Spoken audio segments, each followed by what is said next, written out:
O vídeo de hoje é a segunda parte da entrevista que eu fiz com a minha nutri, Isadora Flores. Está sensacional! Mas antes de dar o play, se inscrevam no canal.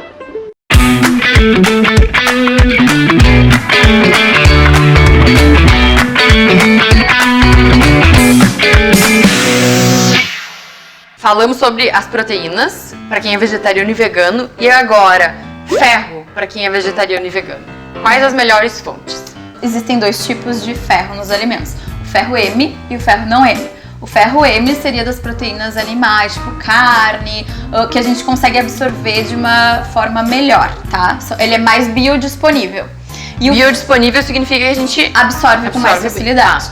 E o ferro não M, que seria vindo das leguminosas, por exemplo, do feijão, que ele é um ferro que a gente absorve cerca de 20-25% dele, tá? Então, se a pessoa é vegetariana, né, não consome esse ferro M, o que a gente faz? Da carne. Como é que a gente vai otimizar a absorção desse ferro não M? A Mari já deu essa dica várias vezes lá no Instagram dela. Vou falar. Fala. Adiciona vitamina C ao alimento que tem ferro, porque vai fazer com que a gente absorva melhor o ferro, né, do alimento no nosso organismo. Melhora a disponibilidade do ferro. Então não é à toa que nossos avós, nossos pais comiam comida de verdade e eram super saudáveis, né? O feijão com a feijoada, por exemplo, feijoada ali, né? Tem o feijão, a própria couve. Então tem duas fontes de ferro e a gente bota a laranjinha junto, que tem a vitamina C. Ou consumir um feijão com um suco de limão. Então sempre adicionar uma fonte de vitamina C com o ferro para melhor absorção. Então quando eu for almoçar, eu posso fazer minha limonada com raspinhas de limão. Além do sumo, posso fazer com raspinha, né? Porque eu já ouvi falar que a raspa do limão tem mais vitamina C do que o sumo. Sim, a maioria das frutas, elas concentram bastante nutriente na casca. Inclusive, a gente fala muito do limão e da laranja, mas eles não são os que mais têm vitamina C, né? A acerola ganha disparado, né? Tem uma também que é pouco conhecida aqui no sul, que é o camu-camu, que é a que tem mais. Eu usei ontem vitamina C. É a que mais tem. O que mais tem vitamina C. Onde é que encontra? Porque eu tinha em pó em casa. Eu não vou saber te dizer região, mas... É difícil. Não sei, mas é tipo da família da acerola, então... Mas é a que mais contém vitamina C. Cranberry também. Cranberry também. Que é parecidinha, né? Isso. E já me falaram que kiwi também tem bastante vitamina C. Kiwi, jabuticaba também. Todas essas frutinhas pequenininhas, assim, tem teor bem legal. Glúten. Famoso glúten. Isa, eu não sou celíaca. Preciso cortar o glúten na minha dieta? Tá. Calma. Vamos lá. Calma. Glúten senta, Cláudia. Cláudia, senta lá. Glúten é um assunto polêmico, né? Porque teve aquele boom do glúten. Há 10 anos atrás a gente não via tanto diagnóstico de paciente com doença celíaca, que seria a alergia mesmo, né? A proteína. E a gente vê que agora cada vez mais as pessoas estão aderindo a uma dieta livre de glúten, tá? Parênteses, porque há 10 anos atrás não se via tanta gente com essas alergias e agora sim. Então, o que eu acredito muito é porque, em primeiro lugar, a indústria da alimentação saudável está crescendo, então estão fornecendo mais opções. E aí as pessoas começaram a querer, né, questionar mais. Opa, sem glúten. O leque ampliou agora. O leque ampliou. Antigamente, uma pessoa que tinha intolerância ao glúten era bem limitado. Ela não conseguia ir no super, olha aqui um biscoito sem glúten, um pão. Não, ela tinha que preparar, né? Não tinha uma gama também das farinhas tão, né, grande. E o principal também, eu acho, é a questão do intestino.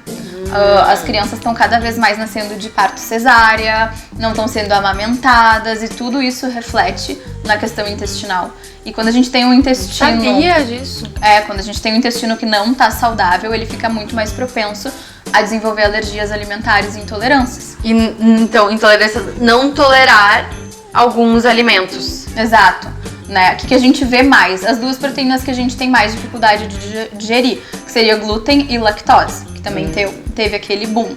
Não é porque elas estão na moda, gente, é porque são as que a gente tem mais dificuldade de digerir. Isso. Elas não viraram os vilões a troco de nada. Exato. E assim, o glúten em específico, Existem três tipos de reação ao glúten, né? Então tem a reação alérgica, né? Alergia ao glúten. A gente tem a autoimune, que daí entra a doença celíaca, e a gente tem a imunomediada. Então são três formas, né? E muitas vezes as pessoas têm alguma reação, mas não se dão conta ou não associam. Então, às vezes, até dor de cabeça, enxaqueca, a própria distensão abdominal. Eu posso comer pizza de fermentação longa e eu não sinto absolutamente nada. Agora, coloca um prato de massa fresca na minha frente, na segunda garfada eu estou grávida de 4 meses. É bem isso, né? Bem característico do glúten. Mas eu não deixei de comer glúten, tá? Eu só faço seleções. Eu opto por algumas coisas, por exemplo, pão de fermentação longa, Exato. que é o famoso sourdough, pizza de fermentação longa. Agora, massa fresca, ok, se a minha avó fizer, eu vou comer, não vou deixar de comer. Acho um desaforo falar pra avó italiana, não como mais massa. Ah, não. Óbvio que eu vou comer. Mas são em situações esporádicas. Então assim, o que é importante da gente ressaltar? É bem o que tu falou. Questão de escolhas, tá? Aí quando deu o boom do glúten, todo mundo começou a comer tapioca. Se a gente for comparar... A galera do Nordeste, pá! Bombou, né? Bombou. Nas vendas da tapioca. Mas assim, se a gente for comparar em termos de valor nutricional, que é o que a gente sempre conversa quando tu vai lá e a gente faz a consulta. Termos de valor, composição nutricional. Uma tapioca e um pão francês são equivalentes. Que a gente chama de cacetinho aqui no sul. Eu não quis falar, me contive e falei pão francês. Então, entre um cacetinho, mas pode virar meme, né? Entre um pão francês e uma tapioca, se eu não sou celíaca, qual a diferença? O que eu devo escolher? Tanto Nenhuma, faz? né? Porque, na verdade, a tapioca, o único benefício é que não tem o glúten. Mas em termos de É farinha branca? Farinha branca, índice Índice glicêmico glicêmico alto, tudo igual. Então, é como tu disse, se for optar por um pão sem glúten branco, né, de farinha de arroz, ou um pão de fermentação natural, com sementes e tudo mais, eu optaria por esse, tá? Então, isso que a gente precisa deixar claro, né? Qual é a troca que tu tá fazendo? Tu tá trocando algo que não tem glúten por uma coisa mais saudável? Então, assim, existem esses três tipos de reação que tem que ser avaliada por um profissional, né? Se realmente tá interferindo na tua qualidade de vida ou não. Mas eu acredito que retirar o glúten seria uma alternativa que iria beneficiar qualquer pessoa, tá? Visto que ela é uma proteína altamente inflamatória, mexe ali com o nosso intestino, então não teria nenhum benefício consumir o trigo e a cevada comum. Mas, digamos que eu também não tenha intolerância, alergia, enfim, ao glúten. Eu tendo uma massa integral, cheia de fibras, e uma massa branca sem glúten, é melhor eu escolher uma que tenha fibras, não é? Sim, se tu for fazer um consumo esporádico, sim. Agora, Entendi. se for uma coisa que tu come em grandes quantidades, que Melhor. expõe muito a esse alérgeno, eu iria optar pelo que não tem glúten. Isso Sim. na visão da nutrição funcional, que é importante deixar claro. O que é nutrição funcional? Então, a nutrição funcional é um nicho, né? Muitas pessoas perguntam. É um nicho da nutrição. Então, assim como a gente tem a nutrição esportiva, a nutrição funcional. Porque assim como veio o glúten e a lactose, veio a nutrição A funcional, nutrição né? funcional também está na moda. O que seria a nutrição funcional? A gente tem uma visão um pouco diferente, né, do paciente. Então, a gente avalia várias coisas. O que eu sempre digo em consulta. Eu não quero só te entregar uma dieta. Então, quando tu vai lá leva teu carro para fazer uma revisão.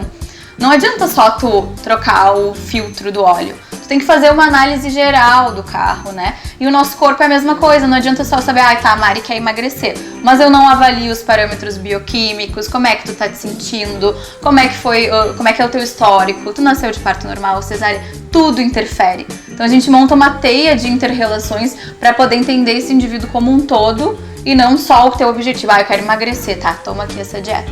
Então a gente consegue ver muito mais a fundo, assim, fazer uma análise, né? E aí, vocês gostaram? Eu adorei! Logo, logo vai ter a terceira parte desse bate-papo. Aguardem!